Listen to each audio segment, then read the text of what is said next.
Mr. Chairman, Your Excellency, Madam Secretary General, Monsieur le Directeur de l'IEJ, honorable members of the jury, timekeeper, honorable members of the government, my good friends of the opposition, ladies and gentlemen, members of the House, dear guests, good evening.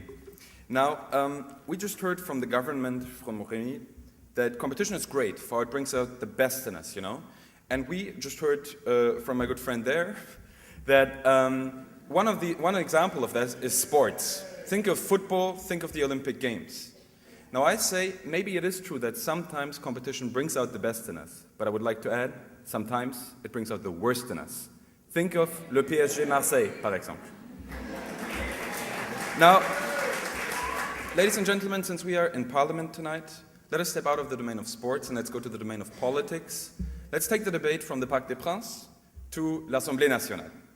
So, what I will prove to you tonight is that in world politics, competition is certainly not better than cooperation, and that quite to the contrary even, it is dangerous and it is destructive. An example of competition on the world scale is the Cold War. Now, the East and the West faced each other off in this huge competition over influence, over ideas, and over a political and economic model. In the process, ladies and gentlemen, they wreaked havoc everywhere in the world. Think of Vietnam. Think of the Soviet invasion of Afghanistan. Think of the Cuban Missile Crisis, ladies and gentlemen. Also, think of the nuclear arms race. What it gave us was mutually assured destruction. Ladies and gentlemen, competition gave us MAD, mad. It is mad, it is totally mad. Is this government mad, ladies and gentlemen?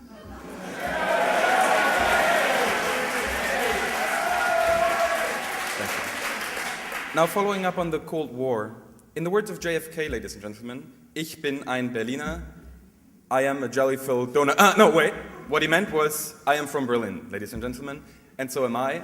I'm from Berlin in Germany. Now, looking at this, my city, I think gives you a very clear impression of what competition on the world scale does to us. Berlin, that is the city that is cut in two. The city that is the focal point of the Cold War, I'll get to you in a second. Or so it was. For what happened is, the Iron Curtain fell. And with it, everything in my hometown changed, ladies and gentlemen. Where there were trenches, people put bridges. Where there was rivalry, people put friendship. Ladies and gentlemen, in a word, by abandoning competition and by starting to cooperate, where there was war, people created peace.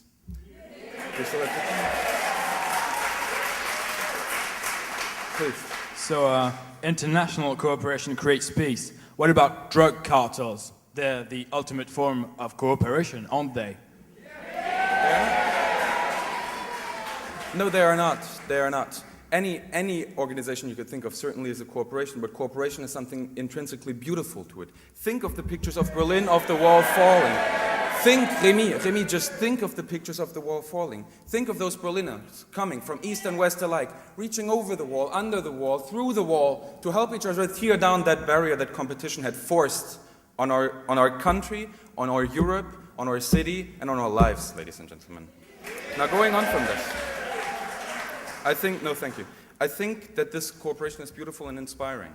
And there are other examples of how beautiful international cooperation can be. Ladies and gentlemen, think of 1957 and the political miracle of the Rome Treaty that gave us the European Economic Community, this great achievement, the symbol of cooperation. Think of it, ladies and gentlemen, it turned what had been the bloodiest continent for 2,000 years into a zone of peace, of friendship, and of common prosperity. Point of information. I'll get to you in a second. I think this is a great achievement, and I think the world needs the spirit of cooperation now more than ever, ladies and gentlemen. The great challenges we are facing tonight, today, and in this world right now, resource scarcity, nuclear proliferation, global warming, to name just a few. What could one nation possibly do about them? Do you know? You've talked a lot about Europe, so surely the main purpose of Europe was to compete against the American superpower and Soviet Russia. I would disagree and put to you that surely the main purpose of Europe was to reunite those old enemies, make them cooperate and create peace in Europe.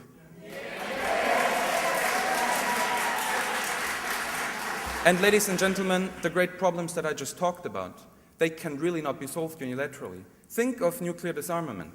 Ladies and gentlemen, it's not possible unilaterally, for it takes two to tango.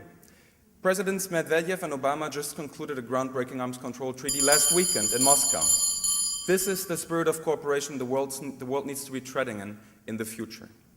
And so you see, my message to you tonight really is simple. It is the same one that Alex already gave to you. It is united we stand, ladies and gentlemen, divided we fall. Now Nicholas is going to show you that this message is equally true as we take it from the world stage to the group level. And then, well, that was Natalia actually. And then Nicholas is going to show you how it is even true on the individual level that it is in our best interest to cooperate rather than to compete. And so I say, ladies and gentlemen, let us believe in cooperation and let us be hopeful. For if Berlin could turn from the world capital of military parades to the city of the love parade, ladies and gentlemen, together and in cooperation, truly anything is possible. I say, ladies and gentlemen, from this night on, let us look around us and let us see friends, not foes. Let us extend our hands and not clench our fists. Let us, ladies and gentlemen, cooperate. Let us not compete. Reject the motion.